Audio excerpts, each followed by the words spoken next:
কসবায় কলেজে ছাত্রীকে গণধর্ষণের অভিযোগে তৃণমূল কর্মী ও তৃণমূল ছাত্র পরিষদের প্রাক্তন নেতা মনোজিৎ মিশ্র গ্রেফতারি ঘিরে তোলপাড় চলছে গোটা রাজ্যে।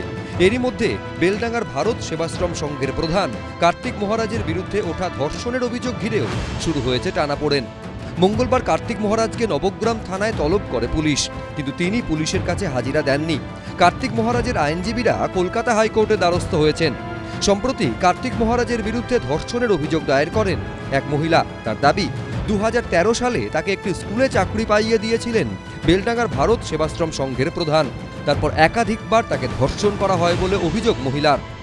আমাকে 5 তলায় হঠাৎ রাত্রি 10:30 বাজে এরকম টাইমে দেখা করতে আসছি তোমার সঙ্গে এই বলে আমাকে ফোন করা হয়েছিল।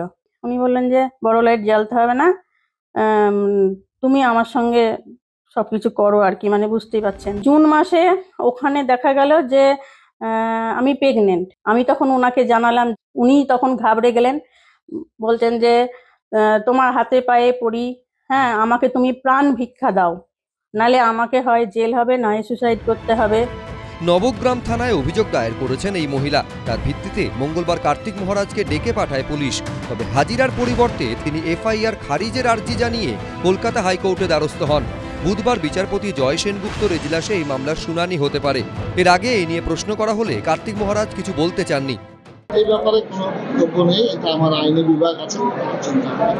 কার্তিক মহারাজের বিরুদ্ধে ধর্ষণের অভিযোগ ঘিরে শুরু হয়েছে রাজনৈতিক চাপানুতর। একজন মহিলা এত বড় গুরুতর অভিযোগ আনার পর কার্তিক মহারাজ বাইরে ঘোরেন কি করে? তাকে কাস্টডিতে নিতে হবে। তিনি প্রভাবশালী, তিনি শাসক দল, কেন্দ্রের শাসক দলের পৃষ্ঠপোষকতায় পদ্মশ্রী পেয়েছেন। তিনি বাইরে থাকলে এই অভিযোগকারিনীর উপর চাপ সৃষ্টি করবেন। কার্তিক মহারাজকে কাস্টডিতে নিয়ে এর তদন্ত করতে হবে। একদম কনস্পিরেসি, হাইয়েস্ট কনস্পিরেসি। সমগ্র হিন্দু সমাজ মহারাজের সঙ্গে আছে। মঙ্গলবার নবগ্রাম থানার সামনে কার্তিক মহারাজের বিরুদ্ধে বিক্ষোভ দেখান মহিলারা। বেশ কিছুক্ষণ চলে সেই বিক্ষোভ, যদিও শেষ অবধি কার্তিক মহারাজ হাজির হননি থানায়। সৌভিক মজুমদার, রাজীব চৌধুরী, দীপক ঘোষ, এবিপি আনন্দ।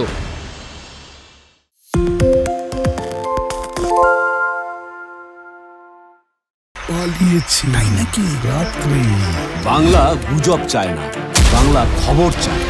বাংলা খবর, বাংলার খবর। শুনতে পাচ্ছি না, বল না। আরে 10 টাকাটা ব্যাপার নয়, আজকে 40 টাকা দিচ্ছি, কারণ 40 টাকা। বাংলা গলাবাজি চায় না, বাংলা খবর চায়। বাংলা খবর, বাংলার খবর।